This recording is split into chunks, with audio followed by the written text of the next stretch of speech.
Muli po tayong nagbabalik sa ating pong Facebook Live at tayo po ngayon ay dadako na sa ating pong oras ng pagsamba at tayo po muna ay awit ng isang hymno at pagkatapos ay susundan niya ng ating offertory song to be followed by the offertory and opening prayer as well by Sister Isa Raimundo.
Ngayon naman po ay awitin natin ang ating pong offertory song na Showers of Blessing.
Sister Isa.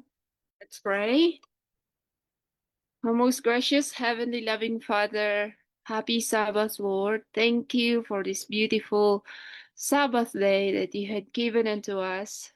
Thank you for this wonderful rest from all the labors of the last 6 days.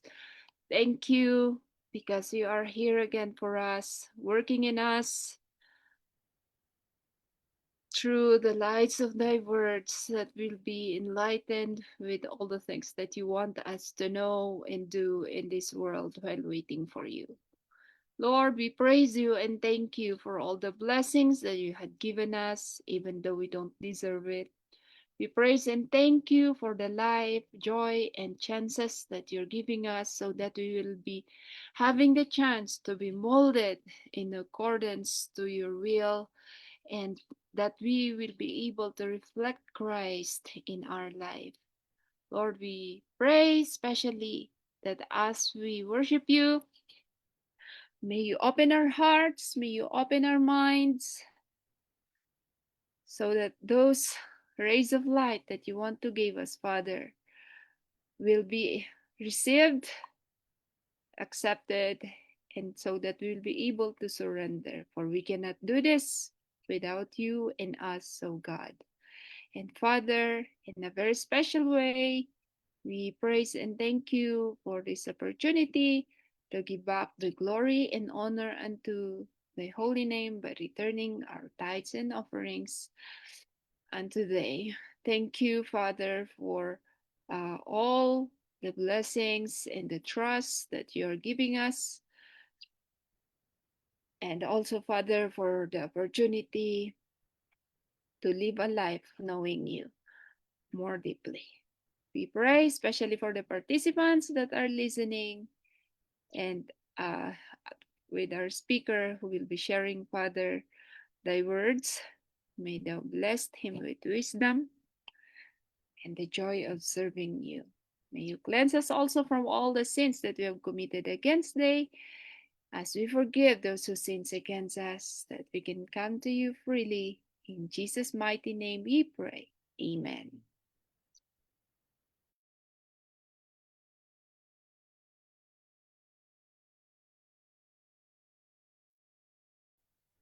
Ang ating pong tagapagsalita sa umagang ito na siyang magbibigay sa atin ng tinapay ng buhay ay ang ating pong manggagawa sa Puerto Princesa City, Palawan na walang iba po kundi si Brother Jemel Dumagtoy. Subalit bago po natin siya mapakinggan ay makakarinig po tayo ng isang tanging bilang na ipagkakaloob po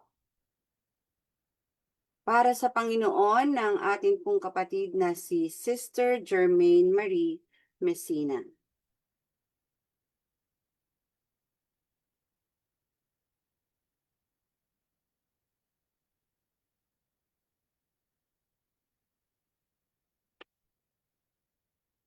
Wait lang.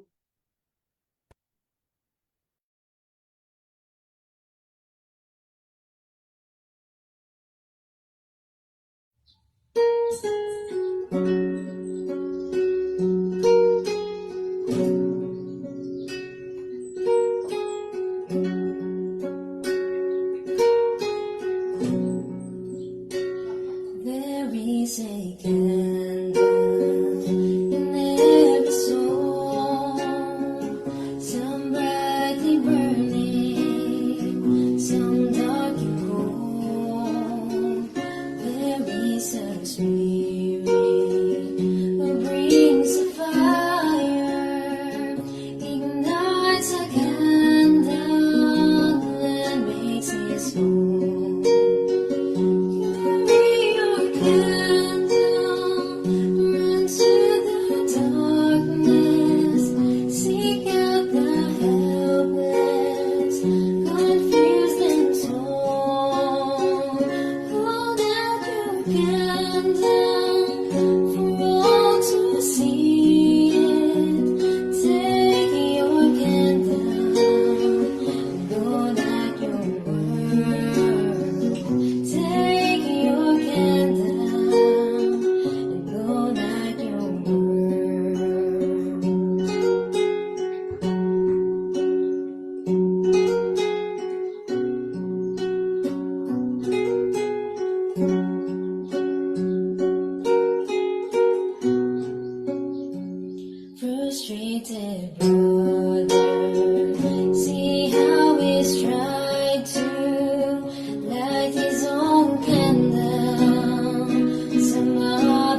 beacon in darkest skies.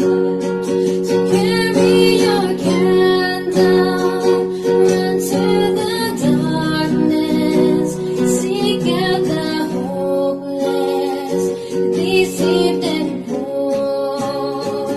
Hold out your candle for all to see it. Take your candle and know that your world. Take your candle and know that your world.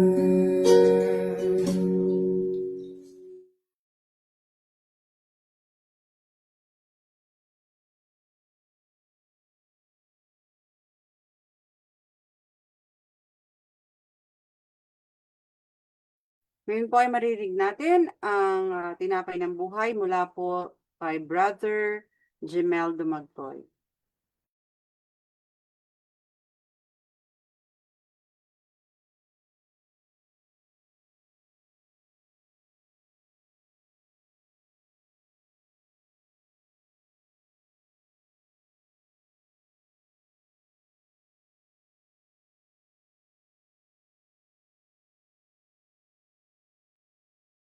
Go ahead, Sister Trish. Please play the recording.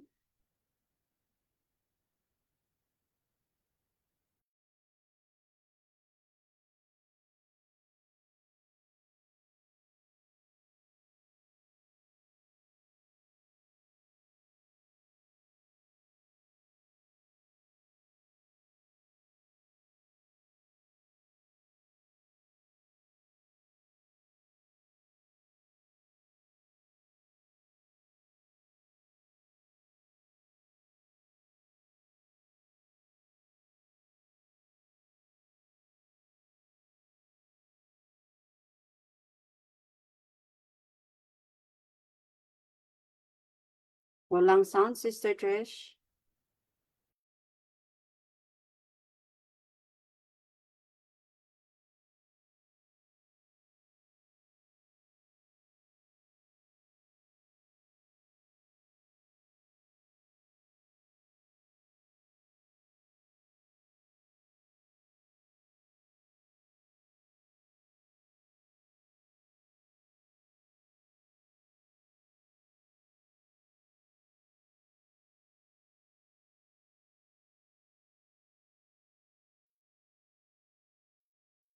Habang inaayos po ang technical difficulty ng ating pong video recording for this morning, I would like to once again welcome ang ating mga kasamahan dito sa Zoom at yung mga bagong pasok lang, welcome po. At yung mga nagstay sa atin kanina pa, sumama sa atin sa Sabbath School, welcome and happy Sabbath po sa inyong lahat. Ganon din po sa mga nasa Facebook Live na nakasubaybay po sa atin mula Sabbath School. Ay magandang umaga po sa inyong lahat and welcome po sa ating online worship service.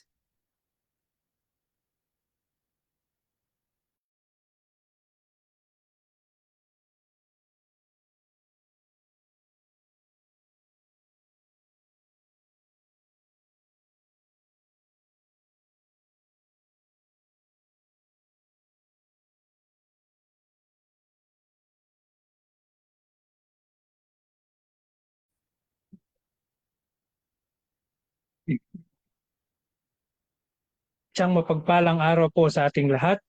And happy Sabbath. Binabati ko yung ating mga regular na kasama po sa Puerto Princesa, ganun din po sa ating kasama ngayon sa Zoom at saka nakasubaybay po sa ating Facebook Live. Happy Sabbath po sa ating lahat. Sa araw po na to, ang ating pag-aaralan ay tungkol po sa isang pinabagatan po itong stones from the quarry. So ano po ang kahalagahan ng batong ito? Ano ang karakteristik niya? Paano ito i-apply sa isang literal at saka spiritual na templo ng Diyos? At paano din ang isang stone na wala siyang maring wala siyang kabuluhan pero ay maaari siyang magiging useful pagdating ng araw. So, bago po ako magpatuloy, nais ko pong anihan kayo sa isang maiksing panalangin. Muli kami nagsusumamo sa iyo, Ama, tahan mo sa kitaasan ng langit, mga langit. Maraming salamat po sa iyong kagandahang loob sa oras na ito. Nawa ay samahan kami sa aming pagsamba. Buksan po aming puso at isip sa mamagitan po ng iyong banal na espiritu upang higit po naming maunawaan ang iyong katotohanan. At higit sa lahat, linisin niyo po ang iyong lingkod sa oras na ito na mamutawi sa aking malabi ang iyong salita at maihayag po ang iyong katotohanan at maluhati po ang iyong dakilang pangalan. Patawarin po kami kung saan kami nasumpungan nagkulang at nagkasala, ang lato'y sinasamo sa pangalan po ng Kristo. Amen. Sa ating pagpapatuloy, ating tingnan ang isa sa mga gamit nung bato noon sa panahon ng Old Testament ay ginagamit ito para sa judgment. Katulad po ng ating mababasa dito ngayon sa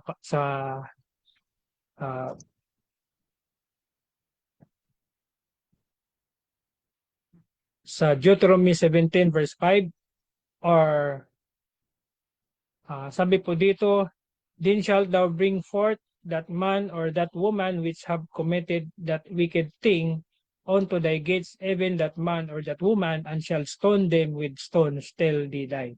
So ginagamit po ito para sa judgment sa panahon ng Old Testament. At ito ay sa panahon ng ating ni Haring David. Ginagamit din po itong stone na ito. Ayon sa mabasa natin sa Isaiah 17 verse 40, and he took his staff in his hand and chose him 5 smooth stones out of the brook and put them in a shepherd's bag which he had, even an scrip, and his sling was in his hand, and he drew near to the Philistine. So ginamit ito ni Haring David, yung bato na ito na kinuha niya sa brooks or sa tabing ilog. At ito ang stone na ito ay pumatay naman sa kay Goliath. At yun yung makikita natin na itong bato ay nagagamit din naman sa panahon nung ginagamit siya sa judgment, ginagamit din siya nung talunin ni David si Goliath. At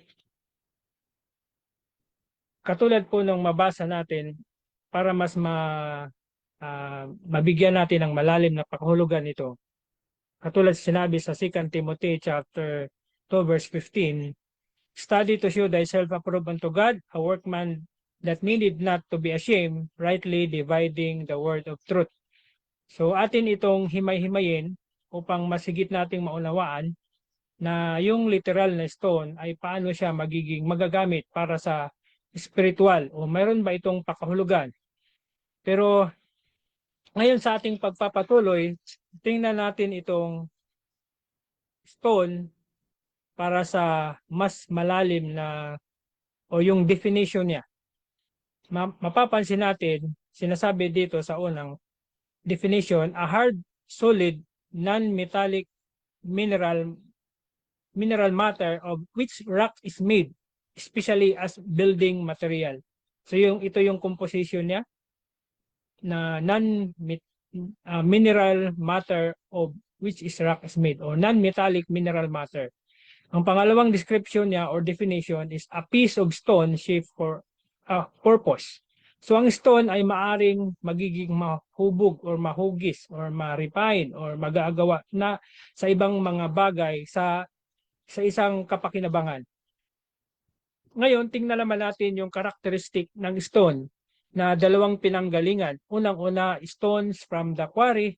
So makikita natin dito yung karakteristik ng isang stone na mula sa quarry ay magaspang, matutulis, at yung kanyang mga edges ay, or sabi nga dito ay mayroon siyang rough edges or rough yung kanyang karakteristik. Ito naman stone from the river or from the brooks, mapapansin niyo yung makikinis, sila ay makikita mo yung isang karakteristik na yung makinis. At ito rin yung karakteristik na yung kinuha ni David mula doon sa tabing ilog, na ang karakteristik niya ay smooth stone. So siguro kung tayo yung si David, hindi tayo kukuha nung stones directly from the quarry, kasi alam natin ang kanyang hugis ay hindi siya makinis, or mayroong matulis, mayroong malapad, wala siyang form na makinis.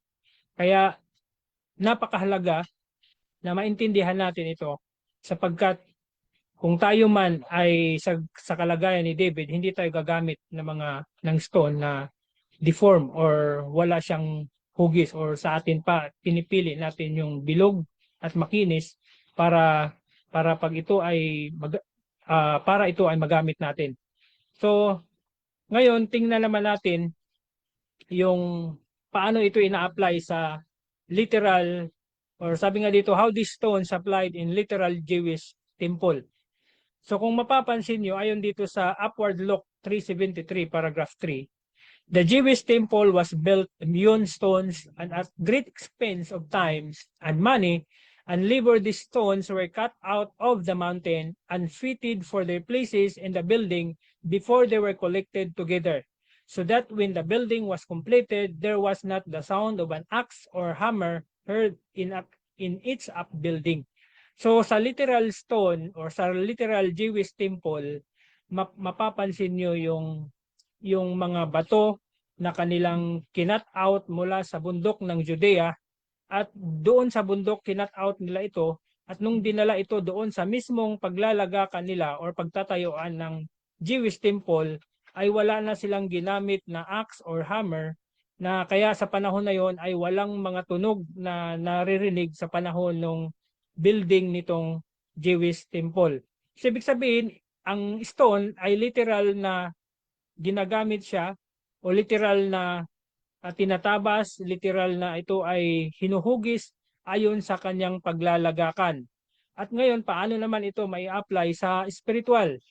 So in God's spiritual temple, paano naman to siya i-apply? Sabi dito sa kasunod na bahagi naman, doon pa rin sa Upward Look, the stones which are in God's sacred temple are not collected from the mountains of Judea, but gathered from the nations, kindreds, and tongues, and people. So ang stones para sa sacred temple o sa spiritual temple na ipagkakaloob o itatayo ng Panginoon, sila ay ginather mula sa mga bansa, sa anumang lahi, anumang mga wika, at sa bayan. So lahat ng karakteristik na ito, doon sila kinuha.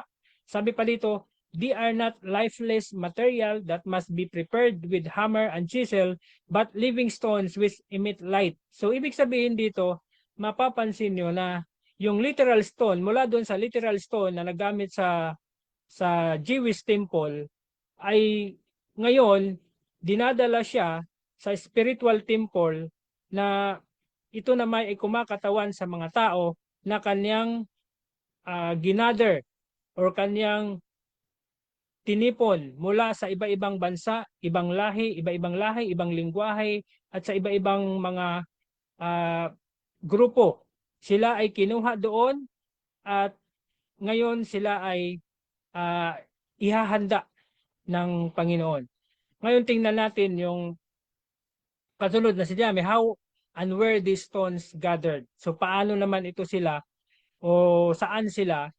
Kanina nabasa natin ay ginather sila sila ay tinipon mula sa iba-ibang bansa, iba-ibang wika, at iba-ibang bayan. Ngayon, paano naman ito sila na-gathered?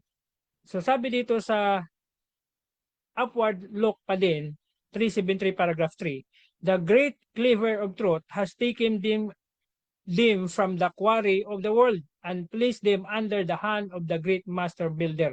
So sila ay kinwari mula sa mundo, at ang nagkwari sa kanila ay ang great cleaver of truth. So sino yung great cleaver of truth? Alam natin na isa lang ang nagsabi sa kanyang panahon. Sinabi niya, I am the way, the truth, and the life, which is sinabi ito ng ating Panginoon. and the great master builder. Siya din ang naglagay sa kanyang, ito inilagay niya sa kanyang sarili para sila ay ipapali. Sabi ito, the Lord of the great master builder, the Lord of the temple, and he is polishing them in his workshop. So sa kanyang, dadalhin niya sa kanyang refining area, refining process, at ito ay which is this world. So sa mundong ito, dito sila i-refine, dito sila babaguhin, dito sila aayusin, huhugisin.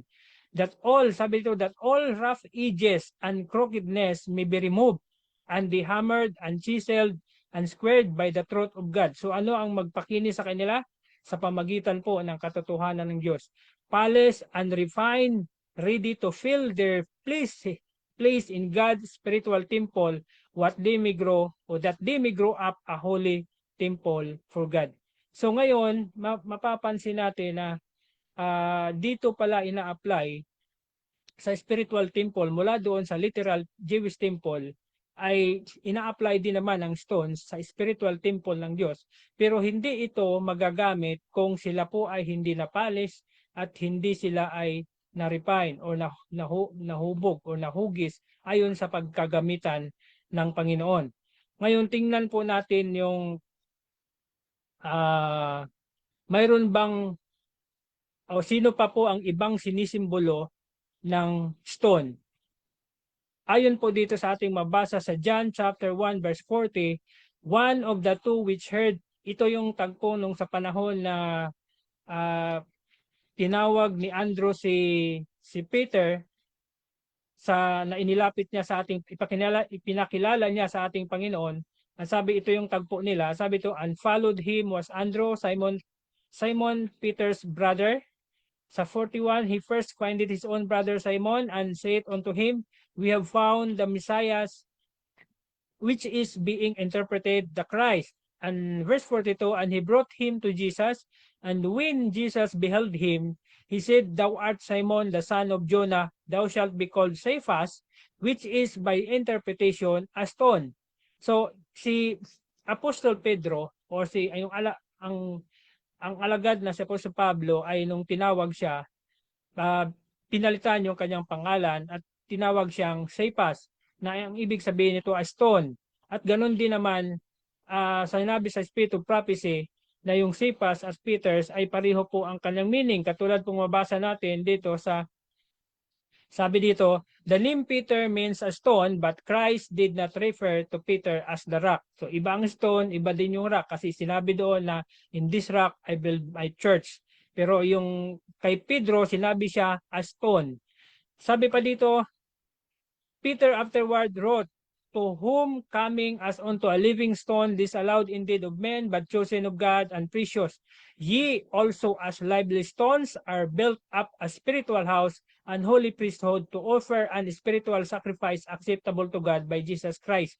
So tinawag din tayo o yung mananampalataya o yung mga Kristiyano, yung bayan ng Diyos, ye also as lively stones are built up a spiritual house. So ibig sabihin, yung stone ay tinutukoy o yung stone dito ay kumakatawan sa bayan ng Diyos, kumakatawan sa mga tao na sila ay hinubog ng Diyos. Kaya kung si Pedro, ang kanyang pangalan ay sumisimbolo sa isang stone, kaya siya din po ang nakapagsulat na kayo din naman ay inahalin tulad sa isang bato or sa lively stones. Sa ating pagpapatuloy, sabi dito, howbeit when the Spirit of truth is come, he will guide you into all truth, for he shall speak of himself. He shall not speak of himself, but whatsoever he shall hear, that shall he speak, and he shall show you things to come. And when he is come, he will reprove the world of sin and of righteousness and of judgment. So tingnan natin, ano ang proseso ngayon na paano ngayon maproseso yung magiging lively stones sila. So kung ating tingnan, how this polishing and refining process do. So paano po ito mangyayari? Ayon dito sa My Life Today, 268 paragraph 4, it may be that much work needs to be done, that you are a rough stone. So mula doon sa quarry from the world, tayo ay inalis. Rough stone which must be squared and polished before it can fill a place in God's temple. You need not be surprised if with hammer and chisel, God cuts away the sharp corners of your character until you are prepared to fill the place He has for you. So bawat isa sa atin na tinawag mula sa quarry from the world, mula sa iba't ibang kinabibilangan natin noon, ay tinawag niya at gusto ng Panginoon na tayo ay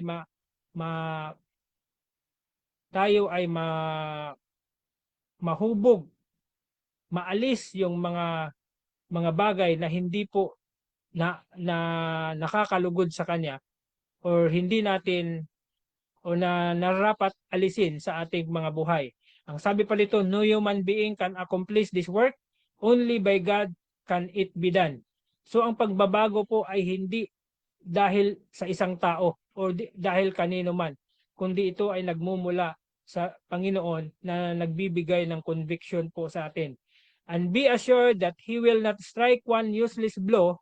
His every blow is struck in love for your eternal happiness. He knows your infirmities and works to restore, not to destroy. So pag tayo po ay dumating sa ganitong punto, ang hangarin pala ng Panginoon ay hindi para ikaw ay pahirapan, hindi para ikaw ay sirain, kundi ikaw ay para mapakinabangan, ikaw ay para ma-restore. At higit sa lahat, ang sabi ng Panginoon dito, His every blow is struck in love for your eternal happiness. So lahat ng dumating sa atin ay napagsubok, ito ay dala o bunga ng pag-ibig na siyang mapapakinabangan natin or magiging pagdating ng araw ay mas malubos ang ating kagalakan. So sa kasunod, sabi pa dito, sa Sons and Daughters of God 319 paragraph 3, the mighty cleaver of truth has taken you out of the quarry of the world. So ano ang nag-alis sa atin? The mighty cleaver of truth. Kaya nung malaman natin, nung marinig natin ang mensahe ng Diyos, lalo't higit sa mensahe ng tatlong anghel, tayo po ay inalis doon sa dati nating kalagayan na dati tayo ay, sabi dito, you were rough stones with jagged edges, bruising and marring whoever you came in contact with. So madali tayong makakasugat, madali tayong nakakasakit doon sa mga tao, saan man tayo napupunta. Pero anong ginawa dito? Mula nung inalis tayo, ang sabi dito, there is a work to be done to smooth off the rough edges. So mayroong ginawa sa atin at mula hanggang ngayon ay patuloy po yung pagre-refine, patuloy ang aalis ng Panginoon sa mga rough edges na mayroon po tayo. If you appreciated the value of the work that is to be done in the workshop of God, you would welcome the blows of the axe and the hammer. So yun pala ang ibig sabihin nun. Kung dati yung literal na stone na mula sa mountain from Judea ay tinataba sila para mag-fit sila doon sa Jewish temple o sa literal Jewish temple, ngayon sa ating panahon, mula doon sa quarry from the world, tayo ay inalis sa pamagitan ng cleaver o truth at yun yung dumating sa atin yung mensahe at tayo ngayon ay pinoproseso at nais ng Diyos na alisin sa ating mga buhay at mga ugali ang mga masasama or yung mga ugali na hindi po nararapat para po sa spiritual building ng ating Panginoon. Ngayon, sabi pa dito, sa 319 paragraph 3 ng Sons and Daughters, your self-esteem will be hurt, your high opinion of yourself will be cut away by the axe and the hammer, and the roughness of your character will be smoothed off. So ito yung proseso kung paano po na ma-smooth off or ma-refine yung ating sarili. And when self and carnal propensities are worked away, then the stone will assume a proper proportions for the heavenly building. So doon pa lang tayo magkakaroon ng paglalagakan sa atin sapagkat tayo ay na-refine or tayo ay nahubog ayon sa nais ng Panginoon. And then the polishing refining, subduing, burnishing processes will begin, and you will be molded after the model of Christ's character. So anong proseso ang ginagawa sa atin? You will be molded after the model of Christ's character. Sabi pa dito, His own image is to be reflected in the polished character of His human agent, and the stone is to be fitted for the heavenly building. Kaya wag po tayong magtaka kung tayo po ay makaranas ng mga maraming pagsubok, maraming masasakit, makakaranas tayo at kailangan nating magsakripisyo sapagkat ito ay paraan ng Panginoon sa atin para mahubog tayo tulad ng model natin ng karakter ng ating Panginoon. So doon pa lang sa pagpapatuloy na pagpahubog natin, tayo ay bibigyan or mag-fit in tayo doon sa makalangit na building na kung saan tayo ilalagay po ng ating Panginoon.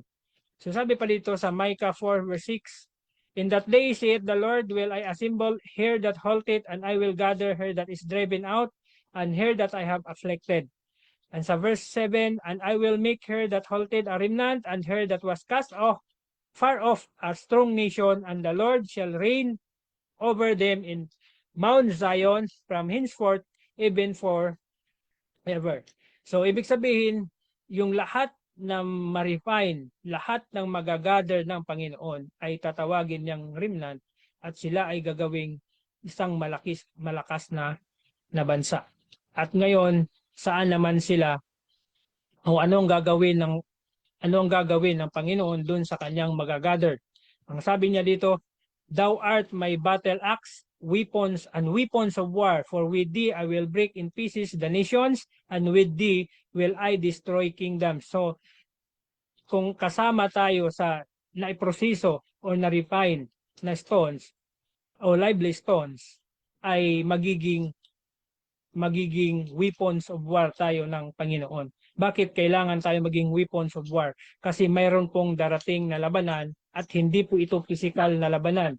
Katulad po sinabi sa Revelation 12 verse 17, And the dragon was wroth with the woman and went to make war with the remnant of her seed. So ibig sabihin, lahat ng mga na mayroong karakteristik to, keeping the commandments of God and the testimony of Jesus. Itong mayroong karakteristik na ito, sila po ay makakaranas ng labanan. At ano ang labanan nila? Dahil sa pagpapanatili nila na sundin at gawin or keeping the commandments. At yung pagsunod nila, kung ano man yung instruction na ibinigay po sa kanila ng Panginoon, ay doon po sila tatayo sa prinsipyong ito at sila po ay maaring makakaaway nila ang buong sanlibutan. So, napakahalaga na isa tayo doon sa naipasok sa proseso upang ang ugali natin ay maayon doon sa ugali ng Panginoon at dumating man itong ganitong labanan ay handa tayong harapin sa prinsipyo na kung saan tayo hinubog po ng ating Panginoon. So, at ano pang tawag? So, kailan magsimula ang prosesong ito? So, ayon dito sa Upward Look 373 paragraph 4, Now we are in the workshop of God, and the process is going on in these hours of provision to fit us from the glorious temple. We cannot now be indifferent and negligent and careless and refuse to depart from sin. But we must be dying to our defects of character and expect to become pure and holy and fashioned in character after the similitude of a palace. When Christ shall come, it is then too late to obtain a holy character. So dito po, sa panahong ito, ay ito ang panahon na tayo ay dinadala sa workshop doon sa lugar, sa lugar na ito na kung saan tayo ay hinuhubog ng Panginoon. Ito yung panahon natin habang tayo po ay hindi pa o habang ang probisyon sa langit ay hindi pa sarado. Habang ang awa sa langit ay hindi pa sarado. So ngayon natin gagawin ang bagay na ito. Sa kasunod, sabi pa dito, Now is the day of preparation. Now is the time when we can have our defects removed. Now is the time when our sins must be must go beforehand to judgment, be confessed and repented of, and pardon written against our names. So ito yung panahon na kung saan ang lahat ng ating mga kasalanan ay dapat maalis. At yun din po yung paraan ng paghubog sa atin ng Panginoon upang pagdating ng araw, isa tayo sa magiging kabahagi ng spiritual temple na ngayon ay binubuo po ng ating Panginoon. Sa ating pagpapatuloy, sabi sa Jeremiah 23 verse 3, "And I will gather the remnant of my flock out of all countries whither I have driven them, and will bring them again to their folds, and they shall be fruitful and increase." So, ano ang gagawin ng Panginoon doon sa kanyang mga na proseso? Sila ay igagather niya at sila ay magiging magbubunga at dadami. At yun po sa panahong ito. Ito po ang panahon ng Panginoon na igagather niya yung nais niyang hubugin. Yung nais din naman na magpahubog sa Diyos, sila ay tinatawagan ng Panginoon sa mga panahong ito upang sila ay magiging magbunga at dadami at maihayag sa kanila ang kaluwalhatian ng Panginoon. Sabi pa dito, today, sabi sa Review and Herald, March 22, 1892, "Today you are to have your vessel purified, that it may be ready for the heavenly dew, ready for the showers of the latter rain, for the latter rain will come, and the blessing of God will fill every soul that is purified from every defilement." So ang kailangan po pala natin paghandaan ay magiging malinis ang ating lalagyan upang pag dumating man yung pangako ng Diyos ay handa tayong lalagyan at makikinabang ng pangako ng Diyos. Sabi pa dito, "It is our work today to yield our souls to Christ, that we may be fitted for the time of refreshing from the presence of the Lord, fitted for the baptism of the Holy Spirit." So kailangan po nating panatilihin na malinis ang lalagyan upang pag nararapa na dumating yung time na ilalagay ng Panginoon or ibubuhos niya ang kanyang pangako, ay isa tayo sa tatanggap ng pangakong ito. Sabi, what happened to the defective ones? Tulad ba ng iba na pag may depekto or masama ang ginagawa o anuman yung kanilang mayroon sila, ay dapat ba nating itakwil, dapat ba nating talikuran, dapat ba nating wag silang pahalagahan? Pero ano po ang gagawin ng Panginoon? Ano ang ginagawa niya sa mga depektibo? Or katulad sa ating ngayon, alam naman natin na sa ating pagpapatuloy sa paglilingkod sa Diyos, hindi maiwasan yung lumabas yung mga bagay na hindi po nararapat. Pero ano po ang ginagawa po ng ating Panginoon para dito? Sabi dito, "They are young and polished in service." So those who are defective in character, sabi pa dito, in conduct, in habits and practices, are to take heed to counsel and reproof. So sa ngayon, kung naramdaman pa natin na tayo mahina, maraming pagkukulang, kailangan nating makinig. Kailangan nating pakinggan kung ano yung counsel at pagtutuwid ng ating Panginoon. Sabi niya, "This world is God's workshop, and every stone that can be used in the heavenly temple must be hewed and polished until it is tried and precious stone fitted for its place in the Lord's building." So kailangan pala natin masubok, kailangan magiging isa tayong bato na nahubog, na ihugis ayon sa hugis or ayon sa pagkahubog ng tulad ng karakter ng ating Panginoon. So sabi pa dito, "But if we refuse," paano kung hindi tayo susunod? Sabi ito, "But if we refuse to be trained and disciplined, we shall be as stones that will not be hewed and polished, and that are cast aside at last as useless." So darating yung time kung ayaw natin magpapalis, ayaw natin magpabago, magpaayos ng ating mga sarili, so darating yung time ay tayo ay itatakwil, tayo ay itatapon na tulad ng mga bato na walang kabuluhan. So alam po natin na yung sa stone from the quarry ay mga bato po yan, ginagamit nga yan bilang panambak sa literal, pinang panambak. At ito ay inapak-apakan lang. So ibig sabihin darating yung time kung ayaw natin magpapalis, ganun din po ang mangyari sa atin. Mga stone na walang kabuluhan, na maring apak-apakan lang at walang magiging halaga sa kanila. At ayaw po natin na darating tayo sa ganung kalagayan. Kaya sabi pa dito sa kasunod, a stone that does not shine is worthless. That which constitutes the value of our churches is not dead, lusterly stones, but living stones, stones that catch the bright beams from the chief cornerstone, even the Son of Righteousness.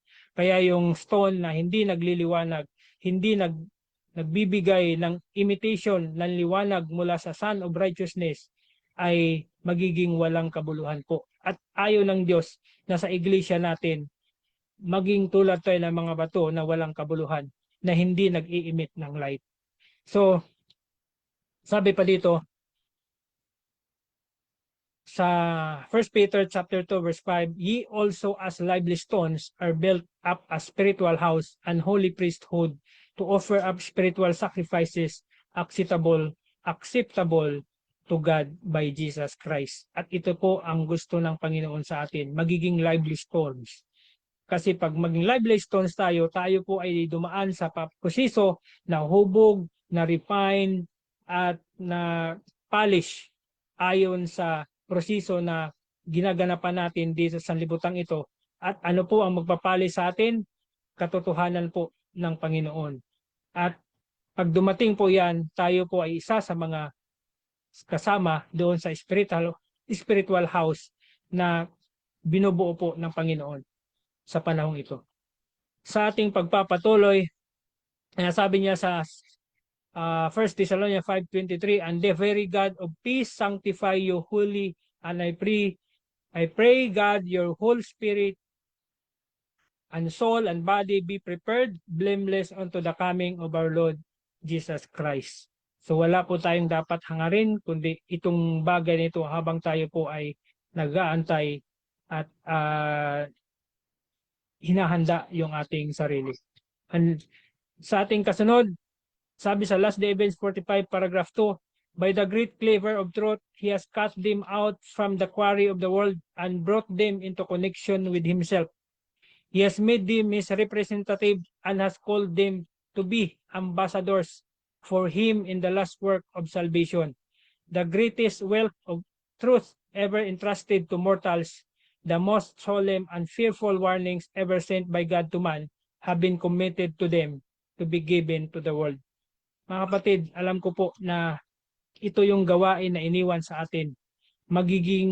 Magdadala, katulad nung binanggit niya dito, the greatest wealth of truth ever entrusted to mortals, the most solemn and fearful warnings ever sent by God to man, have been committed to them to be given to the world.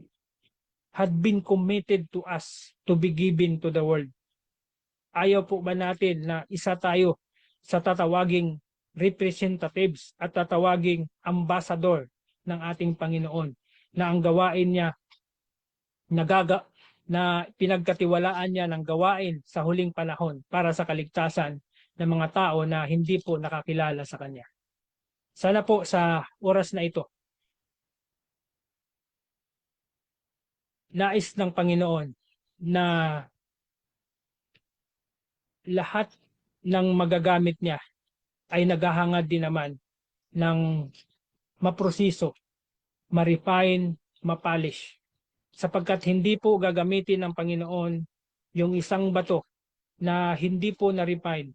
Kung paano si David pinili niya ang smooth stone, ang stone na may karakteristik na smooth, upang magamit niya ito para sa isang kasangkapan. Ganun din naman sa huling panahon. Nais ng Diyos bilang kinatawan, bilang inahalimbawa o bilang simbolo ng isang stone na kinwari ng Panginoon mula sa mundo. Nais niya na tayo ay mahubog ayon sa kanyang pagkahubog, at kailangan lang nating mag-submit. Kailangan kung anumang dumating sa atin sa proseso na iyan, dapat nating tanggapin sapagkat yan ay paraan ng Panginoon para hubugin po tayo. So sabi dito, alalahanin natin yung solemn and fearful warning ever sent by God to man. has been committed to us to be given to the world. Wala po tayong ibang magiging gawain.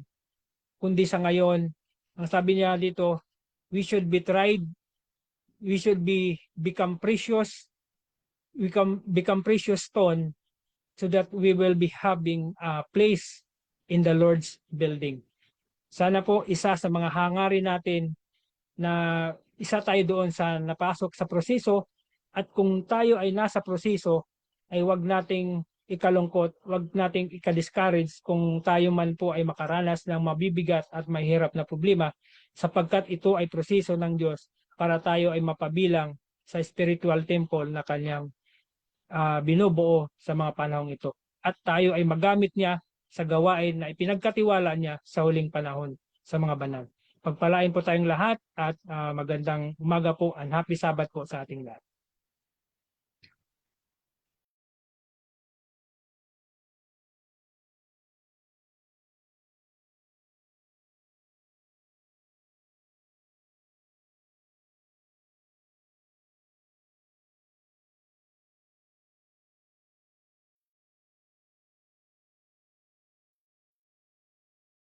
Maraming salamat po kay Brother Jimel. So, habang tayo po ay nananatiling nasa quarry pa at talagang tayo ay hinuhubog pa ng atin pong Diyos through Jesus Christ.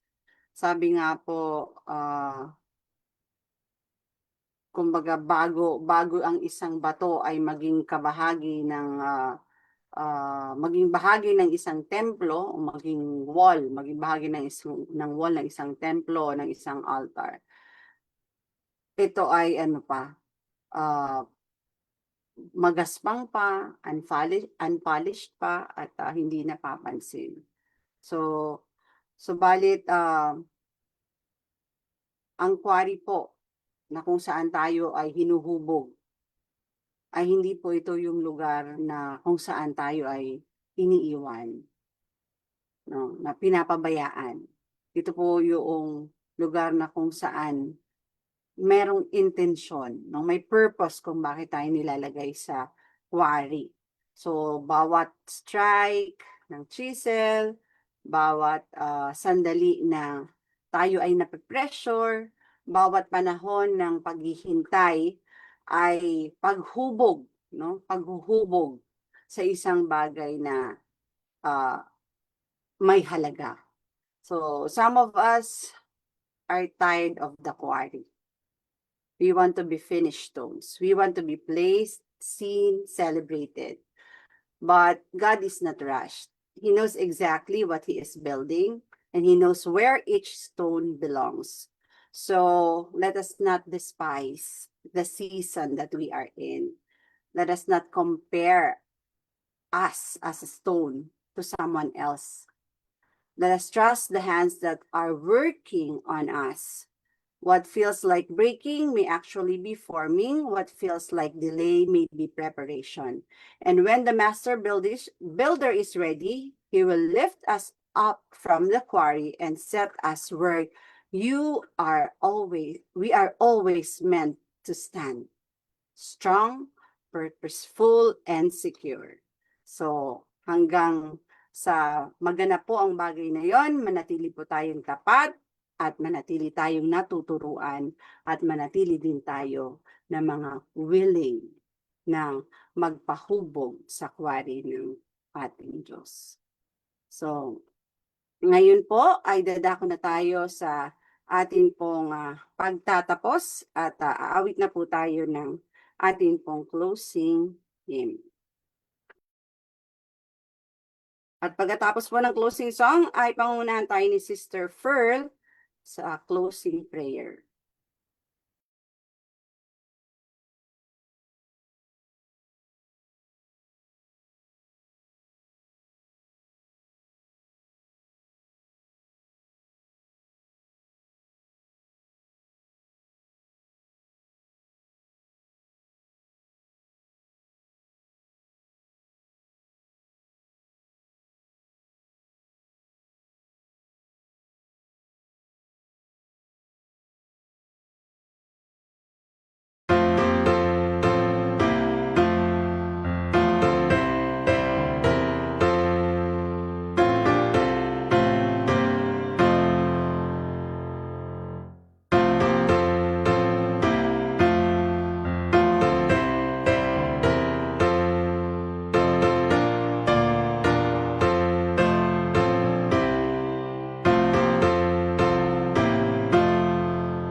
Tayo po ay manalangin. Ama naming Diyos na mapagmahal sa langit, nagpapasalamat po kami sa araw po ng Sabat na inyo pong pinagkaloob sa amin. Maraming salamat po sa mensaheng inyong ibinigay sa amin ngayong umaga mula po kaninang Sabbath School at ngayon po sa amin pong Second Service Hour of Worship. Salamat po sa inyo pong pag-ibig, awa at pagtitiis sa bawat isa sa amin. Panginoon, alisin mo po sa aming buhay ang mga bagay na hindi niyo po kinalulugdan. Sa pamamagitan po ng inyong pong banal na Espiritu, bigyan po kami ng pagkilala sa aming mga pagkakamali at lakas ng loob na talikuran po ang mga ito. Ang aming pong mga kahinaan, naway palakasin po ninyo. Naway tunay na pagbabago sa aming buhay ang aming pong magawa sa tulong po ng inyo pong mga biyaya sa amin. Salamat po sa inyo pong patuloy na pagpapaalala sa bawat isa sa amin at dadalangin po namin na kami po ay makatanggap po ng laterin sa mga panahon na ito. Naway tulungan po kami na malaman at ipakita sa bawat isa kung ano po o kung saan niyo po kami nais na dalhin at magawa po namin ang aming pong gawain na inyo pong iniatang sa bawat isa sa amin. Tulungan po kami na maging ilaw po kami sa mga taong nakapaligid sa amin at mabahagian, mapuntahan ang mga taong hindi pa po nakakaalam ng inyo pong mga katotohanan. Kayo po ang siyang manguna sa bawat aming pong mga gagawin sa mga desisyon po na aming pong pipiliin sa araw-araw. At naway maging tunay na ilaw at liwanag po kami sa mga taong nasa paligid po namin. Patuloy po kaming ingatan, gabayan, kung saan man po kami naroon at patuloy pong pagpalain ang bawat isa. Patawarin po kami kung saan po kami nasumpungan ng pagkukulang at pagkakasala sa pangalan ni Jesus. Amen.